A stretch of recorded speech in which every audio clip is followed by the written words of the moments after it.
So Natasha Miles, thank you for joining us here at Merchant Taylors. Of course, yesterday we announced your retirement from the club. Can you just talk to us a bit about that decision? I think it's not an easy decision to make ever, but I think, I've put the Middlesex family a lot first for a long time, and I think it's time to put my family first for a little bit. I've got a lot of commitments in Hong Kong at the minute that are keeping me away from being here, and I think it's probably the right move now to let the girls sort of come into their own in this era as they're going to the professional game and show off their skills and enjoy themselves. Now, Tash, you've been with the club since 2010. Seen the team evolve, especially with the women's game. It's a huge period of change. What have the last 15 years meant to you? The last 15 years have been really incredible to me. It's been a family and a home, and I've just had so much fun. I've made lots of friends here and family here, I guess, in a way, and I will miss it a lot.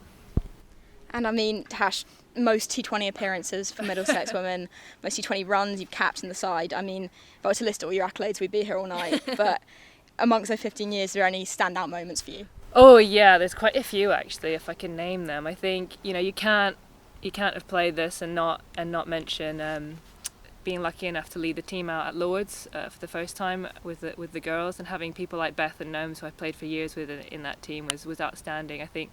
I was thinking about this the other day actually after the Yorkshire game on Saturday, but it reminded me of probably one of my favourite games ever, which was, we played Yorkshire at Harrogate, must be 10 years ago now, and we got skiddled for 110, which was a bit shocking. 110 or 11 I think it was, and they had one wicket left and a run to get, and we got a wicket off the last ball, and Naomi Dutani, who was, I think must have been 15, 16 at the time, at mid-wicket, just takes this amazing catch. And I played a lot of games for Middlesex, but I don't know why that one stands out all the time, because it was a real sort of team performance, and it's the kind of thing the girls have sort of built this year as well amongst themselves through the season, and they've just built this really amazing camaraderie with each other, that they just go out there and they fight all the way till the end. And of course, alongside an incredible Middlesex career, fantastic servant at the club, you've also played internationally for Hong Kong. How have you found striking that balance? It's been difficult, and it's probably the reason that's made me come to the decision now. With my commitments in Hong Kong, of course, it's hard to commute, as it were, to Finchley Indoor School and MTs from Hong Kong. So it's been a hard balance over the last 4 years, but I probably wouldn't trade it for anything. I've learned an incredible amount just being here at Middlesex over 15 years, and even whilst I was trying to balance the two. And I've learned as much in Hong Kong as well, and I've loved the opportunity I've had to sort of flick between the two and take the things I've learned from each place here. So it's been a hard balance, but a fun one and a nice challenge. And we've got to mention this season, a landmark year for women's domestic cricket in general, but really couldn't have been going better for Middlesex women in Tier 2. So they've won the Vitality Blast a couple of weeks ago, top of the table, unbeaten in the One Day Cup. Someone who's so enshrined in the club, how has it been to be a part of that and watching it?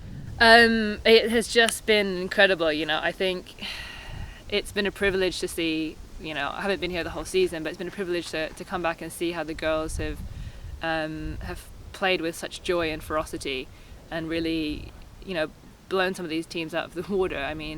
The way we've gone about our cricket was just fearless, and it's something that I think we've always done in patches through Middlesex, and in my time at least, and we've had little moments, and that's the way cricket is, isn't it? You have moments where you really take the game away, and moments where you have a bit of a dip, and the girls are on and up now, and it's just, I'm so excited for what the future holds for them over the next few years, going into that professional era. They've only got up to go, and I'm so excited for them.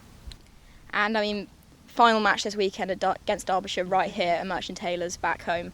Obviously it's going to be an emotional weekend, you're going to want to take it all in. How are you feeling going into that day? Quite emotional, as you said. It's hard to sort of put it down, but excited at the same time. There's new challenges to face in life, but it'll be a lot of fun, I think, and it's nice to have it at home. And finally, it's the end of an era. I know everyone's saying that, and a time to look back and celebrate as well. But finally, what does the future hold for Natasha Miles? At the minute, I'll be going back to Hong Kong and focusing a little bit on being with the girls out there for the next couple of years. But I think a few girls might say if you cut me open I'd probably bleed a bit of pink and blue, so hopefully there's a place for me here somewhere someday to come back and be part of the setup here. I think it's an exciting time in the women's game, and hopefully the things that I learn whilst I'm away are things that I can use for the game and use for the betterment of women's cricket. Well, I'm sure there's always a place for you, so thank you very much for everything and all the best for the future. Thank you.